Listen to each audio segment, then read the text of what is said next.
Dje më 18 nëntor në ambientet e shtëpisë së kulturës Abdullah Krashnica në Preshев u zhvillua tribunë kulturore në kuadër të ciklit të aktiviteteve Nëntor Lugin veç Shqip.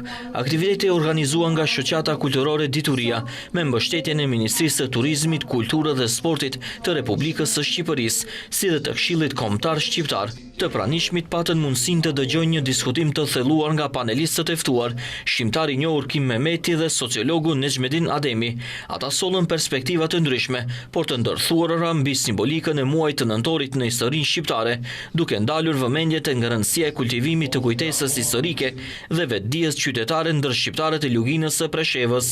Gjatë tribunës u theksua nevoja për ruajtjen dhe përcjelljen e identitetit kombëtar te brezat e rinj, si dhe roli kulturës, gjuhës dhe traditës në forcimin e koezionit shoqëror në këtë tref. Panelistët nënvizuan se afirmimi i vlerave shqiptare në Luginën mbetet një proces i qëndrueshëm dhe i domosdoshëm, sidomos në një kohë kur dinamika shoqërore kërkon angazhim dhe vëmendje të vazhdueshme.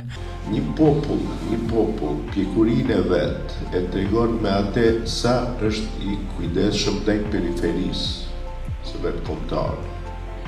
Nuk e tregon forcën e vet me atë se sa i fortë është në Tiranë, po sa i fortë është në Preshevë.